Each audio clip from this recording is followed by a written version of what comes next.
Assalamualaikum warahmatullahi wabarakatuh. Halo teman-teman, kembali lagi bersama aku, Dava Izatur, dan hari ini kita akan melanjutkan pembelajaran akuntansi untuk bisnis yang dinamis ke bab yang kedua. Jadi, kemarin kita sudah membahas bab yang pertama itu mengenai pengenalan terhadap financial statement. Nah, sekarang kita akan mencoba menggali lebih dalam tentang apa itu financial statement. Sebelumnya, mari kita review singkat dulu bab pertama, yaitu kemarin kita sudah membahas 4 submateri pokok. Yang pertama itu ada jenis-jenis organisasi bisnis, mulai dari bisnis perseorangan, kemudian ada bisnis partnership, dan ada juga bisnis yang berupa korporasi. Kemudian submateri yang kedua itu ada pengguna dan penggunaan informasi dalam laporan keuangan, yaitu kita sudah belajar bahwa ada yang namanya internal user dan juga ada yang namanya external user, teman-teman.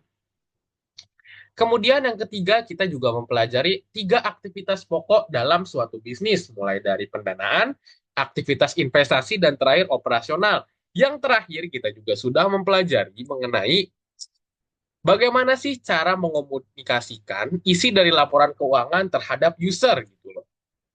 Nah, kalau di pertemuan kedua, kali ini kita akan menyelami lebih dalam financial statement itu seperti apa. Nah, oleh karena itu, aku harap teman-teman bisa lebih semangat di pertemuan kedua ini. Siapkan diri kalian untuk belajar, buka catatannya, buka rangkumannya, sambil buka-buka slide yang ada di LMS juga boleh, teman-teman.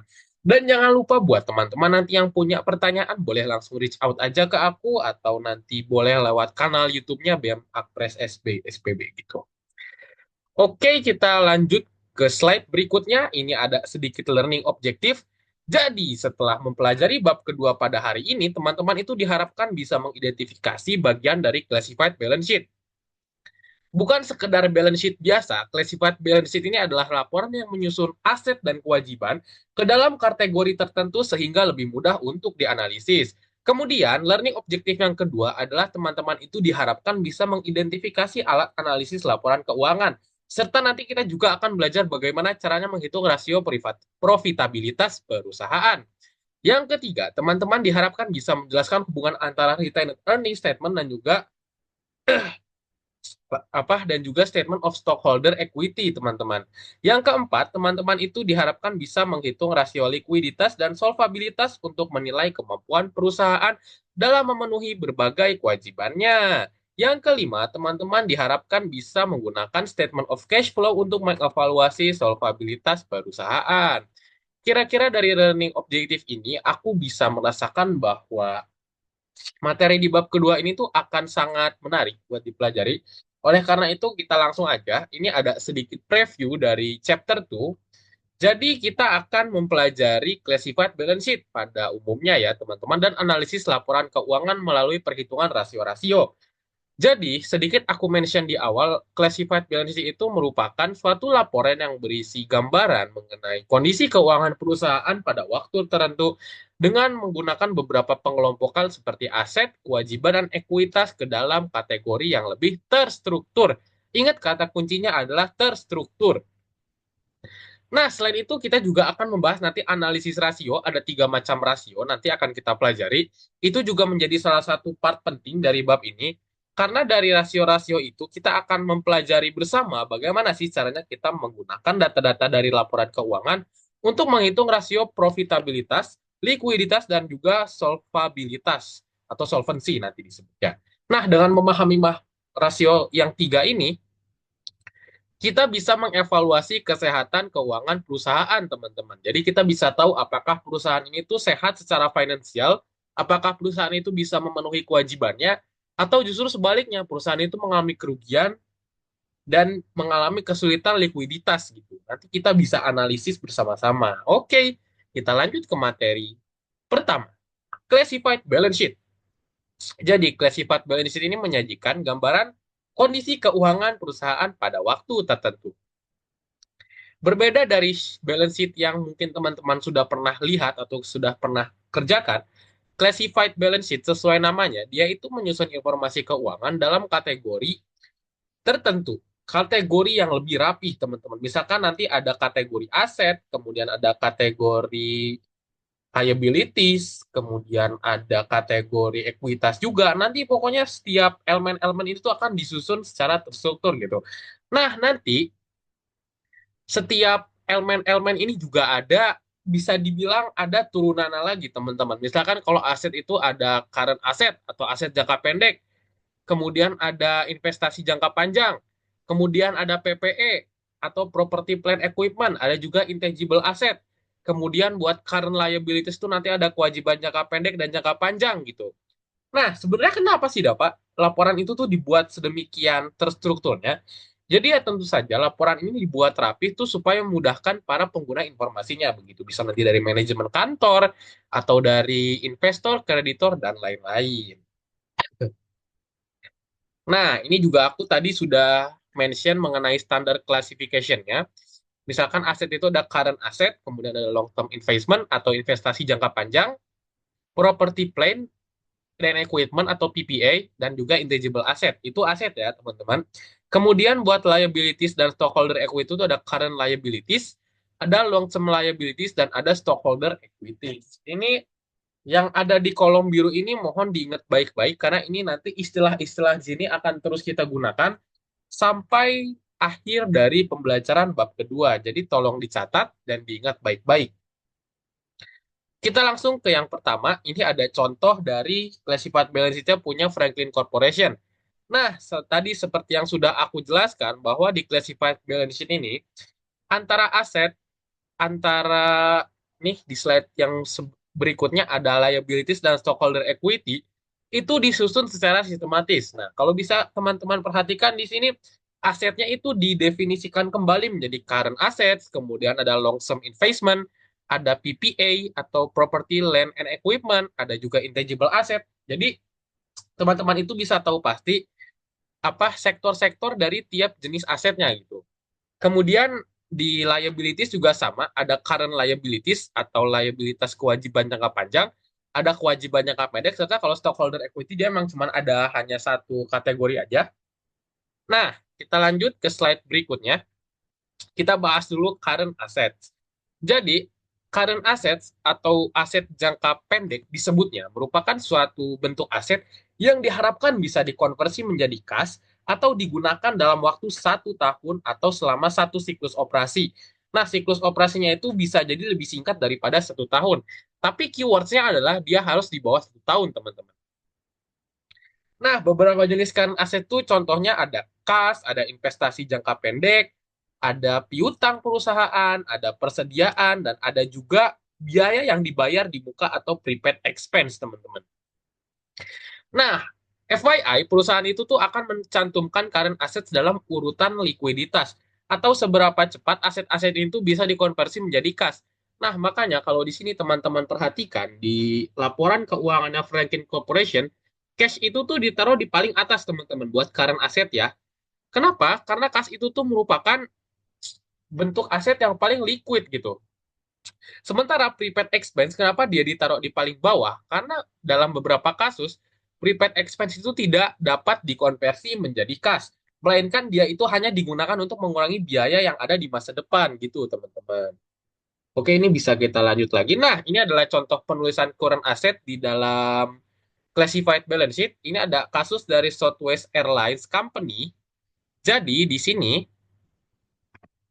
current asset itu tadi sudah aku jelaskan, dia diurutkan berdasarkan likuiditas atau seberapa mudah suatu aset itu dikonversi menjadi kas. Nah, setelah itu investasi jangka pendek, terus ada piutang, kemudian ada aset-aset yang lain seperti inventories dan prepaid expense itu juga ditulis berdasarkan likuiditas, teman-teman. Tadi ya intinya. Nah, urutan ini tuh ditulis berdasarkan likuiditas karena akan memudahkan para pengguna laporan perusahaan tuh buat memahami kondisi kesehatan liquid perusahaannya. Misalkan kalau perusahaan yang punya banyak piutang tetapi kasnya sedikit, mungkin akan menghadapi tantangan likuiditas jangka pendek. Jadi dia tidak bisa menggunakan uang untuk operasional dengan baik gitu karena wujudnya belum ada, masih dalam wujud piutang gitu. Oleh karena itu, analisis current asset itu bisa memberikan gambaran penting tentang kemampuan perusahaan untuk memenuhi kebutuhan kasnya dalam jangka waktu dekat. Nih bisa dijelaskan di kotak yang warna kuning, gitu, teman-teman. Penjelasan tambahannya. Oke, kita review dulu, review tipis-tipis. Nah, di sini pertanyaannya adalah mengenai cash dan other resources yang bisa dikonversikan menjadi kas atau barang yang bisa digunakan dalam jangka dekat disebut dengan current assets, teman-teman. Ini sudah sangat jelas sekali. Tadi juga baru sudah kita bahas, jadi aku mention sekali lagi, current asset itu merupakan aset yang bisa dikonversi menjadi kas atau bisa digunakan dalam jangka waktu dekat, misalkan 1 tahun atau di bawah 1 tahun, gitu ya.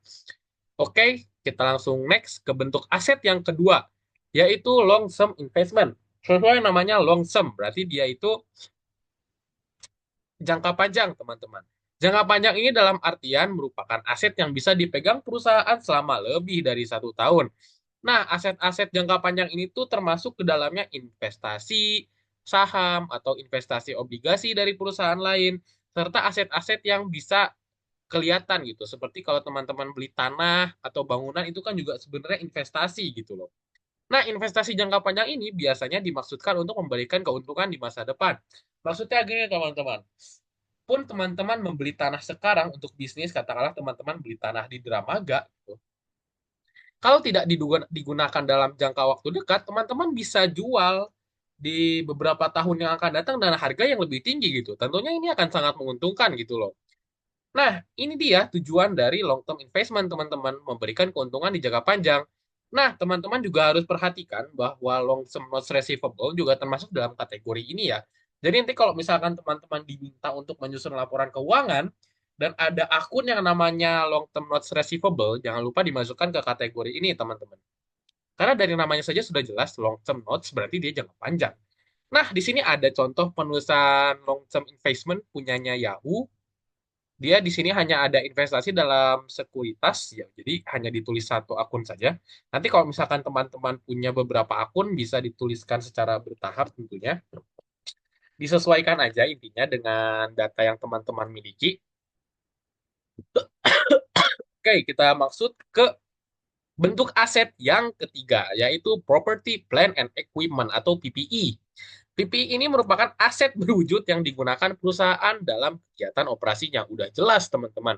Nah, aset ini tuh biasanya punya umur manfaat yang cukup panjang. Misalkan kalau teman-teman punya mesin, itu tuh mesin itu bisa digunakan nggak hanya 1 atau 2 tahun, gitu. Bisa jadi 5 tahun, bisa jadi 10 tahun, tergantung kapasitas dan juga perawatan mesinnya, gitu. Nah, sedikit catatan buat PPE ini, PPI ini tuh akan mengalami yang namanya depresiasi atau penyusutan nilai aset, teman-teman. Jadi, sebenarnya depresiasi itu dihitung dengan cara mengalokasikan biaya aset ke tahun-tahun di mana aset tersebut digunakan. Sederhananya seperti itu. Nah, kemudian dari tahun-tahun aset itu digunakan akan muncul yang namanya total depresiasi atau di sini ditulisnya accumulated depreciation. Itu dia, teman-teman. Nah, jadi total depresiasi inilah nanti yang akan ditampilkan di balance sheet untuk menunjukkan nilai buku bersih dari aset tersebut.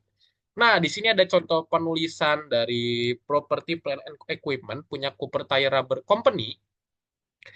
Jadi dia itu punya PPI berupa land and land improvements atau tanah, kemudian ada buildings atau bangunan, kemudian ada machinery atau peralatan, dan juga molds, core, dan rings. Ini mungkin semacam faktor produksi.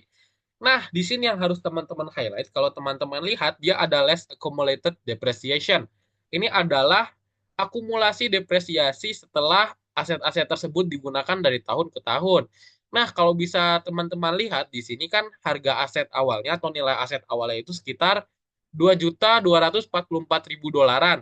Nah, tapi setelah kena depresiasi yang cukup besar sekitar 1.252.000 dolar, nilai asetnya hanya sisa 991.000 dolar saja, teman-teman. Berarti aset dan nilai bukunya dia saat itu ya di angka penjumlahan terakhirnya, which means 991.816 dolar. Bagaimana teman-teman? Apakah kesulitan menghitung depresiasi? Jadi kalau tipsnya adalah teman-teman nanti hitung dulu nilai aset semua PPI-nya baru dikurangi depresiasi total, gitu ya. Oke, kita masuk ke bentuk aset yang keempat, itu ada intangible asset. Intangible asset ini tuh adalah aset yang tidak terlihat, teman-teman. Nah, Ini merupakan aset yang paling unik kalau kata aku. Karena aset ini tuh walaupun tidak terlihat, tapi faktanya intangible asset tuh bisa punya nilai yang lebih tinggi. Kenapa demikian? Karena intangible asset tuh punya nilai ekonomi buat perusahaan. Contohnya dari intangible asset itu ada goodwill atau nama baik, ada paten, ada hak cipta, ada merek dagang atau trademarks, ada juga nama dagang, trade names buat teman-teman yang mengembangkan layanan produk gitu. Nah, aset-aset ini tuh seringkali punya peran penting dalam menciptakan keunggulan kompetitif bagi perusahaan. Contohnya begini, misalkan kalau teman-teman membeli suatu produk, pasti teman-teman itu tuh lebih prefer buat beli dari produk-produk yang nama dagangnya sudah terkenal gitu. Entah mungkin teman-teman lebih percaya atau kualitasnya sudah terbukti dan lain sebagainya. Itu dia maksudnya kenapa intangible asset itu bisa punya nilai ekonomi yang lebih besar dari aset terhitung gitu. Oke, aku jelasin sedikit lagi mengenai goodwill atau nama baik. Jadi goodwill ini tuh akan muncul misalkan teman-teman itu membeli perusahaan lain dengan harga yang lebih tinggi dari nilai bersih asetnya gitu. Kemudian ada intangible asset berupa paten dan hak cipta itu tuh hak yang sifatnya eksklusif kepada pemilik dari produk atau karya tertentu gitu. Nah, sementara kalau teman-teman punya merek dagang, itu tuh akan jadi identitas unik yang bisa mendiferensiate produk teman-teman dari produk kompetitor gitu. Nah, kadang-kadang intangible asset itu dilaporkan bisa juga dalam kategori yang lebih luas seperti other assets gitu. Kalau misalkan teman-teman punya intangible asset di luar kategori-kategori yang tadi aku sebutkan, teman-teman bisa golongkan ke dalam other assets gitu kira-kira. Oke, di sini kita ada sedikit review dulu teman-teman. Tadi paten dan copyrights itu termasuk ke dalam intangible asset atau aset yang tidak terlihat. Masih mudah ya reviewnya. Oke, sekarang kita lanjut ke slide ke-20, current liabilities. Nah, di sini kita udah masuk ke bagian tentang kewajiban atau liabilities, teman-teman. Tadi kalau aset itu ada 4, ada current asset, long term investment, ada PPA, ada intangible asset. Nah, kalau current liabilities dia cuman ada 2, teman-teman. Kalau liabilities itu tuh dia hanya ada 2, teman-teman. Yaitu yang jangka pendek dan jangka panjang. Nah, kita mulai dari current liabilities dulu. Jadi current liabilities ini tuh adalah kewajiban yang harus dilunasi dalam waktu 1 tahun atau selama siklus operasi perusahaan. Nah, contoh dari current liability itu ada hutang dagang atau accounts payable disebutnya bahasa Inggrisnya. Kemudian kalau teman-teman punya gaji karyawan yang belum dibayar, masuknya tuh ke account salaries wage payable. Atau teman-teman punya bunga bank yang belum dibayar, maksudnya interest payable.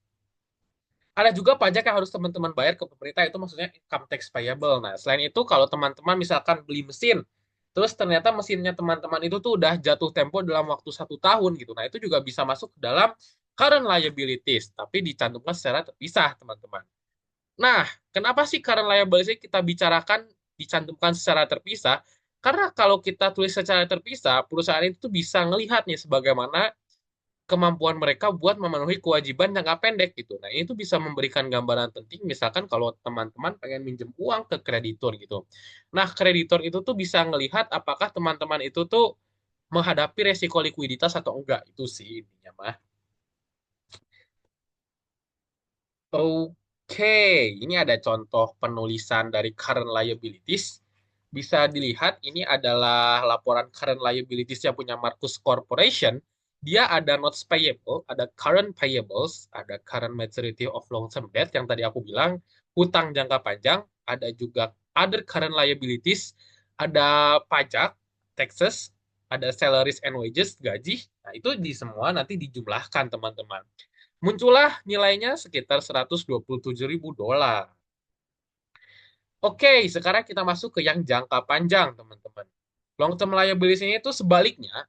Kalau tadi current liabilities dia harus dilunasi dalam jangka waktu 1 tahun, kalau long term liabilities itu tidak harus dilunasi dalam waktu 1 tahun. Nah, jadi contohnya tuh ada obligasi yang diterbitkan, bonds atau bonds payable, atau hipotek, mortgages, atau hutang-hutang jangka panjang. Kemudian ada kewajiban pensiun dan kewajiban sewa, teman-teman.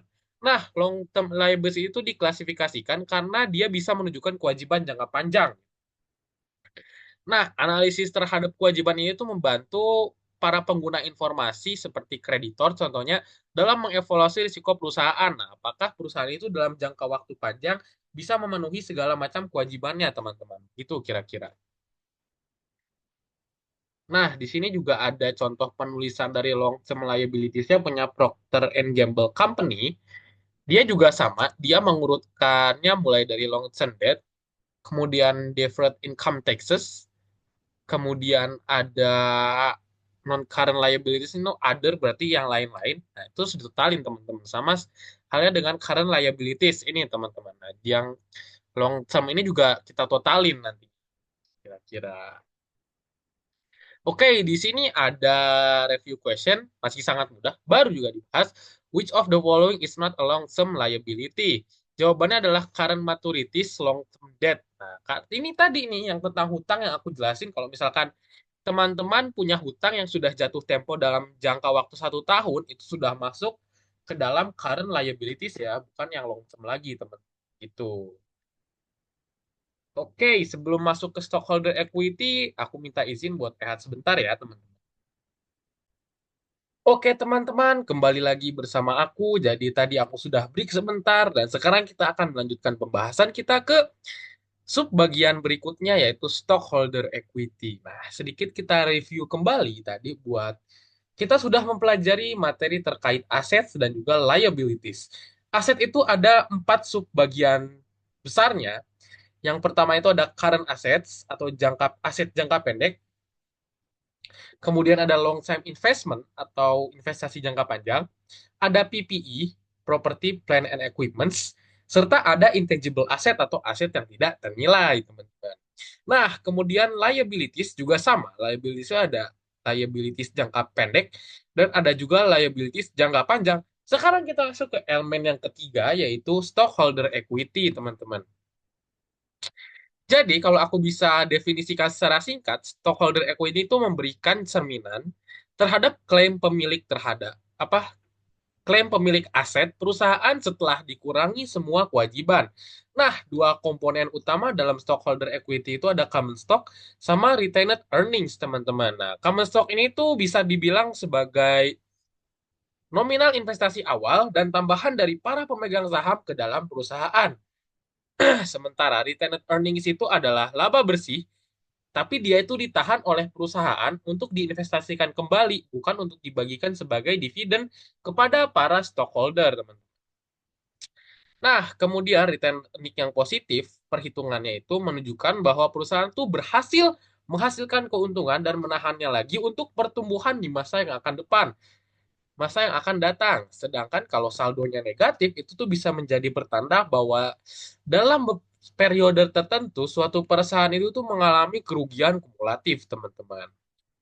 Oke, sekarang kita lanjutkan ke pembahasan mengenai balance sheet classification. Jadi ini di slide ini tuh kita diminta untuk mencocokkan berbagai item-item ke dalam kategori yang sesuai, teman-teman. Ini sedikit review juga. Nah, aku langsung jelasin aja jawabannya. Jadi, kalau current assets ini tuh di sini contohnya ada debt investment yang short term-nya. Kemudian buat current liabilities ada salaries and wage payable serta interest payable. Kemudian buat property, plant and equipment itu ada yang namanya itu equipment nih teman-teman yang sebelah kanan kedua. Di bawahnya investment in real estate teman-teman. Kemudian kalau yang accumulated depreciation itu menunjukkan total penyusutan yang telah diakui. Nah, ada nih accumulated depreciation di bawahnya equipment, teman-teman. Kemudian buat intangible asset itu ada goodwill, salah satu contohnya. Kemudian ada stockholder equity berupa retained earnings yang menunjukkan laba bersih yang ditahan, teman-teman. Nah, aku harap teman-teman itu sudah bisa mengklasifikasikan apa nama akun ini tuh termasuk ke dalam golongan kelas yang mana. Karena itu nanti akan sangat berguna bagi teman-teman dalam menyusun laporan apa balance sheet gitu. Kalau misalkan teman-teman saja masih kerap kali kebingungan dalam menentukan jenis dan nama akun, nah aku harap teman-teman bisa lebih teliti karena itu akan sangat memudahkan percaya dan aku yakin Seiring dengan berjalannya proses belajar, teman-teman pasti bisa. Karena nggak ada yang nggak bisa, teman-teman. Selama teman-teman mau belajar. Yang penting teman-teman banyak membaca aja kalau ini, karena ini masih sifatnya hafalan. Nah, dan perhitungan juga masih bersifat penjumlahan dan pengurangan. Jadi lebih banyak kehafalannya teman-teman untuk mengklasifikasikan jenis akun. Begitu kira-kira. Oke, kita lanjut ke slide ke-26 kalau di sini. Mengenai rasio analisis. Nah, tadi kita sudah selesai membahas mengenai classified balance sheet. Sekarang kita akan masuk ke pembahasan mengenai topik using the financial statement. Tadi kalau aku sempat bilang ada yang disebut dengan rasio-rasio. Jadi rasio ini tuh merupakan suatu metode untuk memahami hubungan yang ada di antara data-data keuangan dalam satu laporan, teman-teman. Rasio ini tuh bisa membantu kita dalam identify kinerja keuangan dengan cara apa? Kita compare elemen-elemen tertentu. Nah, salah satu keuntungan utama dari analisis rasio itu adalah dia tuh bisa menyederhanakan data keuangan yang sebegitu banyaknya menjadi indikator-indikator yang sebenarnya lebih mudah untuk dipahami gitu. Nah, buat rasio ini tuh ada beberapa jenis rasio. Misalkan ada rasio profitabilitas untuk mengukur seberapa efektif perusahaan dalam menghasilkan laba. Kemudian ada rasio likuiditas untuk menunjukkan kemampuan perusahaan dalam memenuhi kewajiban jangka panjangnya.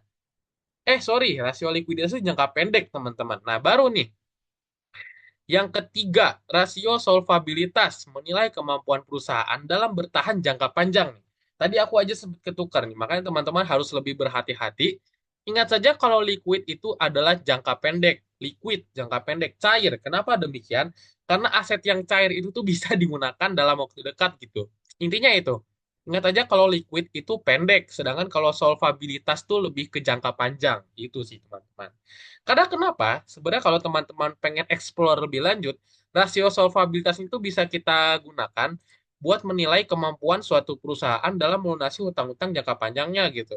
Tapi harus dinotis juga oleh teman-teman bahwa rasio tunggal itu seringkali nggak cukup loh buat memberikan gambaran menyeluruh. Nah, maka dari itu aku saranin teman-teman kalau mau bikin analisis yang lebih efektif itu tuh harus ada apa perbandingan-perbandingan dari data-data historis perusahaan gitu. Dengan demikian, rasio yang teman-teman bikin tuh bisa jadi informatif dan bisa berguna dalam mengambil keputusan oleh para pemegang kepentingan gitu. Nah, di sini ada the financial statement. Using the financial statement maksudnya. Jadi di sini ada financial ratio classification. Tadi sudah aku mention juga. Ada profitability ratio, ada liquidity ratio, ada solvency ratio, teman-teman.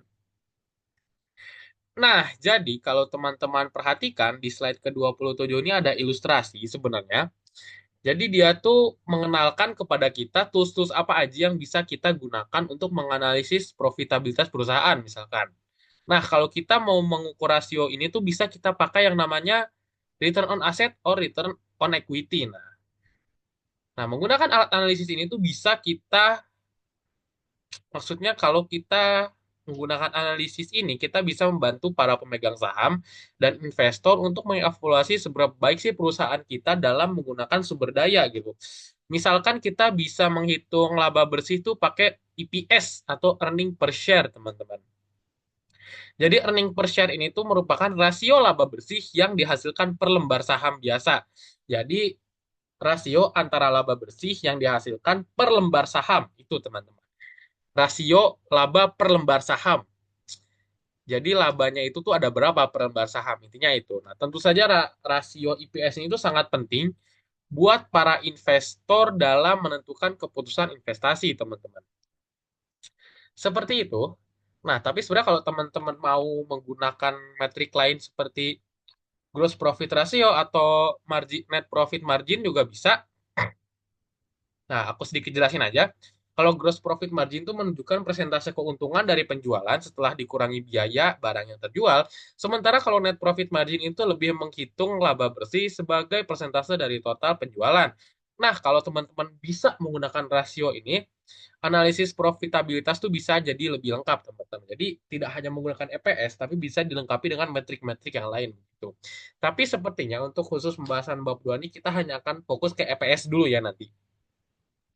Nah, ini ada contoh dari using the income statements. Kalau tadi kita berbicara mengenai Kalau tadi kita berbicara mengenai, sorry, maaf, mengenai rasio-rasio yang bisa kita tentukan, sekarang kita berbicara tentang income statement atau laporan laba rugi, teman-teman. Nah, aku sudah pernah mention di pertemuan pertama bahwa income statement itu berisikan tentang revenue, expense, dan laba bersih, teman-teman.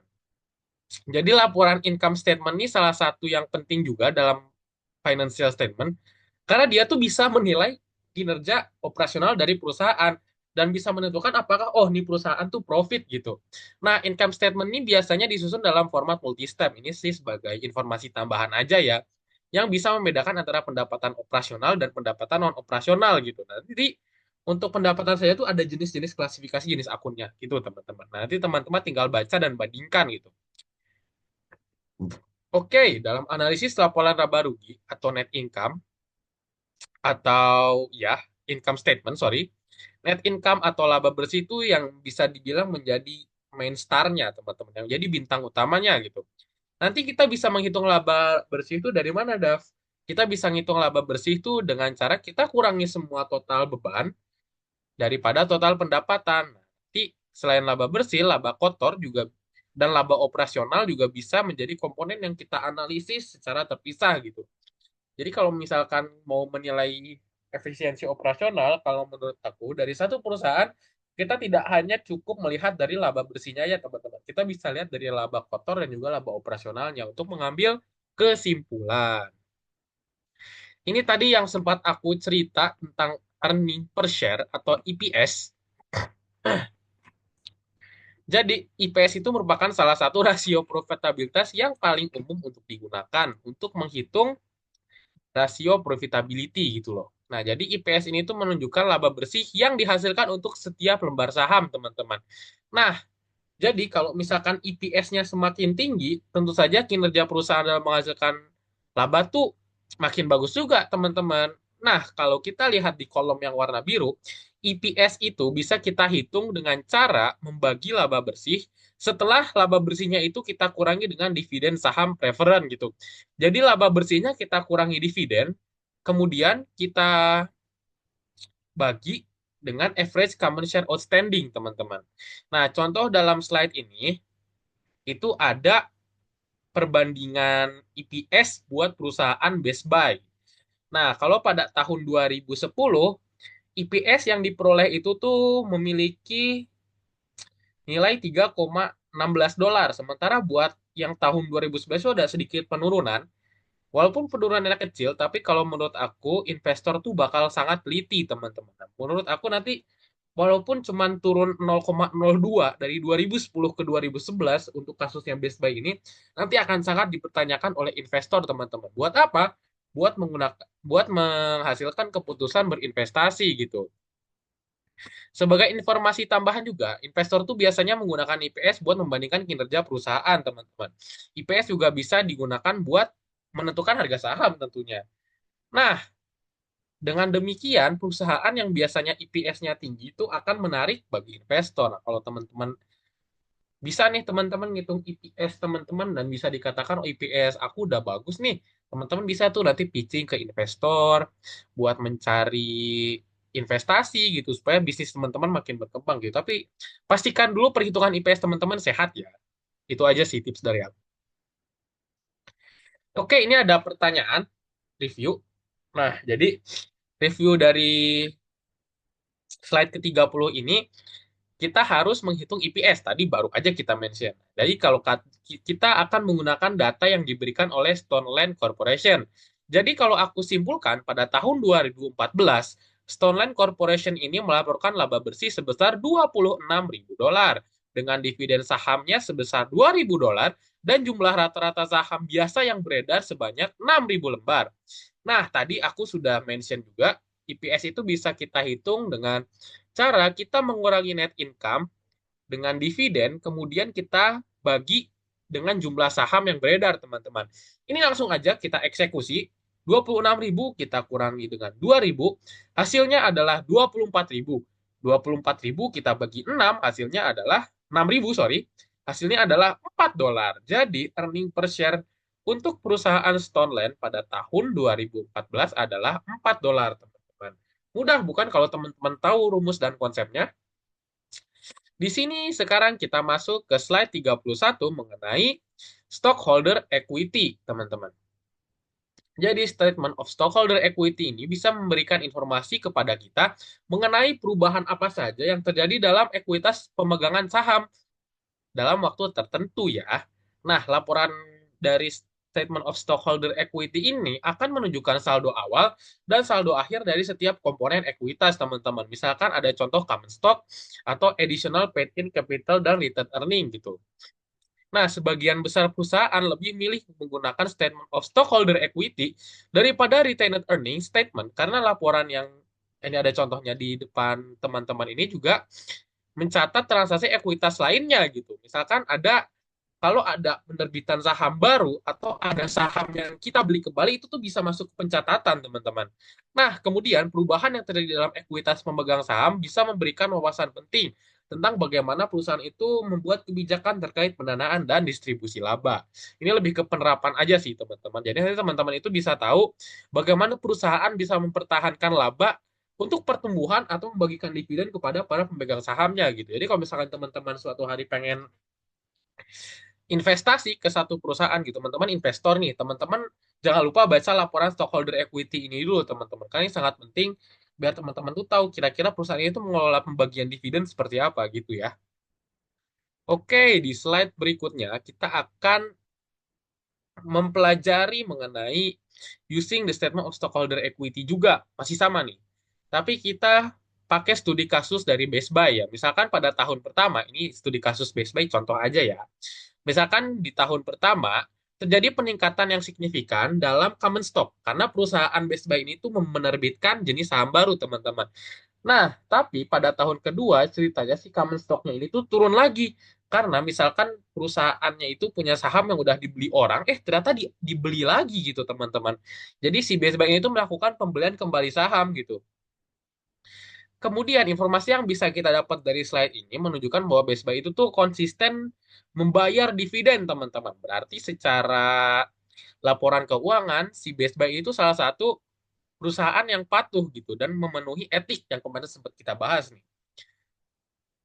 Kemudian, tetapi ini yang menjadi kebingungan juga sebenarnya ada periode ketika si perusahaan Best Buy ini tidak membayar dividen meskipun labanya positif loh teman-teman.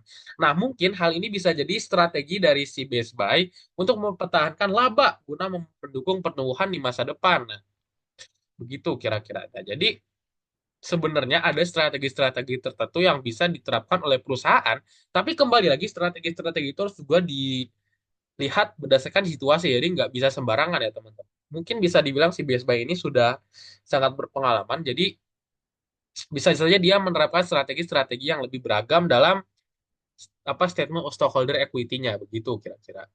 Oke, review questions. Jadi, dari slide ini kita itu ditanya menentukan komponen yang tidak mempengaruhi saldo retained earning, teman-teman. Jadi jawaban yang benar itu kenapa, Cek? Karena penerbitan saham itu tuh biasanya hanya mempengaruhi common stock, teman-teman, dan additional paid in capital saja. Dia tuh nggak akan sampai mempengaruhi retained earnings. Nah, saldo retained earnings itu dipengaruhi apa? Jadi saldo retained earnings itu dipengaruhi laba, dipengaruhi rugi, dan dipengaruhi oleh dividen yang dibagikan kepada pemegang saham. Jika satu perusahaan, katakanlah teman-teman punya perusahaan, memperoleh laba, retained earning-nya akan meningkat dong. Tapi kalau rugi atau membayar dividen, saldo retained earning-nya akan turun gitu. Jadi konsepnya kalau misalkan teman-teman dapat laba, ya retained earning-nya naik. Kalau teman-teman mengeluarkan sejumlah uang tersebut, ya turun gitu aja. Dan oleh karena itu, retained earnings itu mencerminkan akumulasi laba yang ditahan selama masa operasional. Gimana teman-teman? Apakah ada pertanyaan? Nah, kalau misalkan masih ada pertanyaan, jangan malu-malu langsung reach out aja ke aku lewat WhatsApp atau Instagram atau nanti bisa lewat kanal YouTube-nya Akpres BEM SBIPB. Juga silahkan, aku terbuka banget. Aku justru malah senang kalau ada yang bertanya, berarti ada feedback dari kalian mengenai materi yang aku sampaikan. Nah, sekarang kita akan membahas mengenai using a classified balance sheet gitu. Tadi kita sudah membahas item-item apa aja kira-kira yang ada di dalam balance sheet gitu. Kembali lagi aku tekankan bahwa balance sheet itu tidak seperti balance sheet biasa. Karena kalau dia sudah masuk classified balance sheet, dia tuh akan mengelompokkan aset kewajiban dan ekuitas memegang saham ke dalam kategori-kategori yang lebih rinci, teman-teman. Misalkan tadi kita sudah ada membahas turunan-turunan akun ya, gitu kan. Misalkan kalau aset itu ada current asset, kemudian ada apa short term investment, ada receivable dan lain-lain lah dan sebagainya gitu. Liabilities juga sama, ada yang jangka pendek, ada yang jangka panjang. Nah, sebenarnya apa sih tujuannya ditulis lebih terstruktur ya? Tentu saja tujuannya itu supaya lebih mudah untuk dipahami, teman-teman. Selain itu, salah satu manfaat lainnya dari classified balance sheet yang ditulis secara struktur juga dari bentuk laporannya kita bisa tahu tingkat likuiditas dan solvabilitas perusahaan, teman-teman. Jadi aku mention kembali lagi kalau likuiditas itu tuh mengukur kemampuan perusahaan untuk memenuhi kewajiban jangka pendeknya. Sementara solvabilitas itu menunjukkan kemampuan perusahaan untuk bertahan di jangka panjang. Nah, oke, kita lanjut ke using a classified balance sheet liquidity. Ini sebenarnya aku ada dua slide. Nah, kalau mungkin teman-teman agak pusing membacanya, nanti yang penting teman-teman itu harus tahu rumus yang ada di kolom biru, yang working capital sama dengan current assets min current liabilities. Ini nanti harus teman-teman ingat banget. Kita langsung ke sini aja. Jadi rasio likuiditas itu tuh mengukur kemampuan perusahaan untuk membayar kewajiban jangka pendek ya, seperti tadi yang udah aku cerita ya. Nah, salah satu bentuk rasio likuiditas yang umum itu ada current ratio, ini yang ada di kolom warna biru. Nah, cara ngitungnya tuh kita bisa membagi current asset dengan current liabilities, teman-teman. Semakin tinggi current ratio, berarti artinya perusahaan itu juga semakin bagus kemampuannya dalam memenuhi kewajiban jangka pendeknya. Nah, di sini juga ada studi kasus dari kasusnya Best Buy. Jadi pada tahun 2011, Best Buy ini punya working capital sebesar 1.810 juta ya. Ya ini maksudnya 1.810 juta, teman-teman. Hal ini menunjukkan adanya selisih positif antara current assets dan current liabilities. Nah, kemudian rasio likuiditas Best Buy di sini itu kalau kita hitung dia akan ada di angka 1,21, teman-teman. Mengindikasikan bahwa perusahaan ini punya sekitar 1,21 dolar dalam current assets gitu untuk setiap satu current liabilities. Nah, jadi dengan demikian rasio likuiditas yang sehat itu sangat penting bagi kelangsungan perusahaan. Sedangkan kalau rasionya itu terlalu rendah, itu tuh bisa jadi ada resiko yang tinggi, teman-teman. Sedangkan kalau resiko sedangkan kalau rasio likuiditasnya terlalu tinggi mengindikasikan bahwa perusahaan itu tidak bisa menggunakan asetnya secara efisien gitu. Nah, jadi aku cuman pengen mention bahwa sebenarnya teman-teman hanya perlu menghafal yang di kolom biru ini aja. Nah, kalau teman-teman sudah menguasai yang di kolom biru ini, itu teman-teman sudah bisa apa? Sudah bisa mengerjakan soal ini dengan baik gitu, teman-teman. Oke, di sini kita masuk ke solvency atau solvabilitas tadi. Bahasa Inggrisnya solvency. Ini juga sama kasusnya dengan liquidity. Jadi kalau tadi liquidity itu mengindikasikan yang jangka pendek, kalau solvency ratio ini mengindikasikan kemampuan perusahaan untuk bertahan di jangka panjang, itu dia. Jadi, dengan demikian, salah satu rasio solvabilitas bisa menilai perusahaan apakah dia bisa survive untuk melunasi hutang-hutangnya di waktu-waktu yang akan datang. Karena jangka panjang ya kita bicaranya. Oke, kalau tadi buat liquidity itu ada current ratio, salah satu rasio buat solvabilitas yang paling sering digunakan itu adalah debt to asset ratio. Yang ini nih, debt to asset ratio, teman-teman. Jadi debt to asset ratio ini menunjukkan persentase aset perusahaan yang didanai oleh hutang. Nah, jadi kalau misalkan semakin tinggi rasionya, berarti semakin besar juga risiko solvabilitas perusahaan. Karena apa? Berarti semakin banyak aset-aset perusahaan itu tuh sebenarnya sumbernya dari hutang gitu. Kalau kita bisa lihat di sini, ini ada rumusnya ya teman-teman. Kalau menghitung debt to asset ratio bisa menggunakan rumus total liabilities to total asset ya teman-teman. Kita sekarang berbicara kegunaannya deh, biar teman-teman bisa lebih paham. Kira-kira tuh kegunaannya apa sih, Dav? Nah, kalau tadi aku cerita bahwa Deto Asset Ratio tuh bisa menjelaskan seberapa besar aset-aset perusahaan yang didanai oleh hutang, itu tuh sebenarnya manfaatnya bisa buat kreditur dan investor. Kembali lagi sebagai pemegang kepentingan. Jadi kita, misalkan kalau teman-teman bisa jadi investor, teman-teman tuh bisa memahami resiko jangka panjang yang terkait dengan struktur modal perusahaan gitu. Mungkin kalau perusahaan itu punya struktur utang yang tinggi, teman-teman tuh bisa prediksi bahwa misalkan katakanlah tiba-tiba ekonomi memburuk gitu. Nah, saya katakanlah waktu zaman COVID gitu. Tiba-tiba kan ada COVID, perusahaan nggak tahu gitu, tidak bisa prediksi. Sedangkan perusahaan tersebut punya hutang yang cukup banyak gitu, katakanlah. Nah, mungkin teman-teman bisa predik bahwa tuh perusahaan tuh bakal kesulitan gitu. Jadi teman-teman bisa berpikir dua kali apakah teman-teman sebagai investor mau berinvestasi atau enggak, atau beralih ke perusahaan yang rasio debt to asetnya lebih kecil. Oke, ini ada pertanyaan review mengenai perbandingan rasio. Jadi aku jelaskan aja. Di slide ke-39 itu kita diminta untuk membandingkan rasio perusahaan dari Lear Incorporate dan Stable Incorporate. Jadi kalau menurut aku, perusahaan dengan likuiditas tinggi memiliki lebih banyak current aset dibandingkan current liabilities, sehingga lebih mampu memenuhi kewajiban jangka pendeknya. Sementara perusahaan dengan solvabilitas tinggi memiliki rasio utang yang lebih rendah. Oke, teman-teman. Dari sini kita bisa bandingkan nilai-nilai rasionya. Misalkan kalau stable incorporated itu, dia lebih tinggi secara likuiditas ya.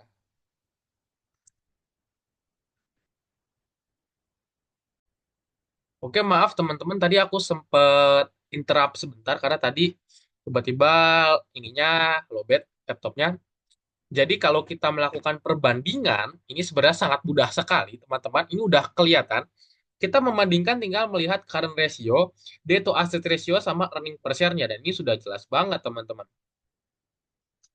Kita bisa lihat current ratio-nya, kalau Layer Incorporated ini tuh dia lebih besar. Ya dari nilainya aja yang satu 2 banding satu, yang satu 1,5 banding satu, teman-teman. Otomatis current rasionya si Layer lebih besar. Berarti dia punya higher liquidity. Kemudian kita lihat dari lower solvency, teman-teman.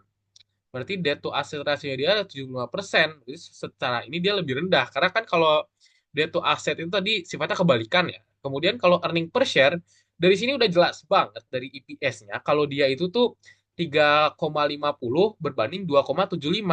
Jadi Layer Incorporated ini tuh dia lebih profit daripada Stable Incorporated. Jadi kalau misalkan teman-teman pengen berinvestasi, saran aku teman-teman mungkin akan lebih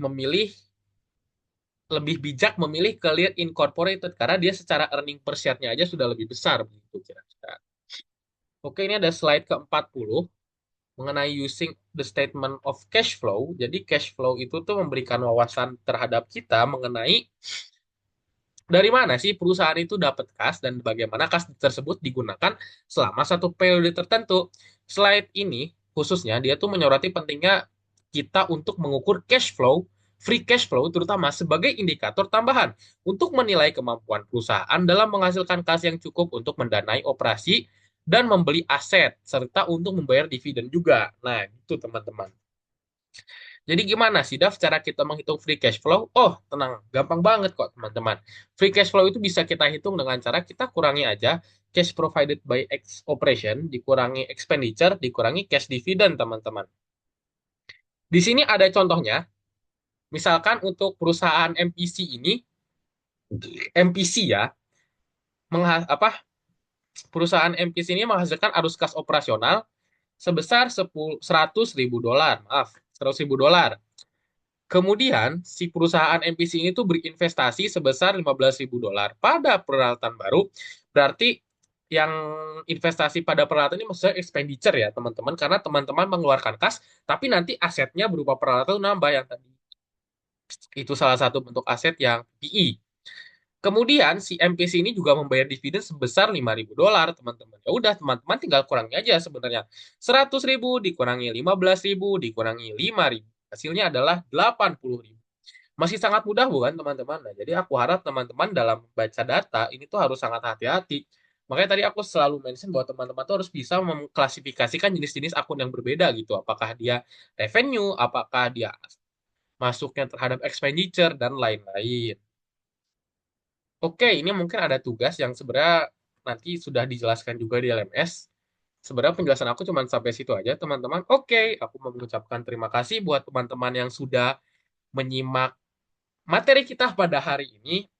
Aku mohon maaf kalau ada salah-salah kata, salah-salah penyebutan, atau kalau misalkan nanti teman-teman menemukan bahwa presentasi dari aku hari ini ada yang sedikit keliru, mungkin boleh aja kita perbaiki bareng-bareng nanti. Karena kembali lagi, aku di sini bukan ingin menggurui teman-teman atau merasa lebih pintar. Aku hanya sebagai fasilitator yang membantu teman-teman belajar. Jadi kalau ada kritik, saran, atau masukan, boleh langsung reach out ke aku aja. Oke, aku ucapkan terima kasih sekali lagi dan sampai berjumpa di pertemuan ketiga. Dadah.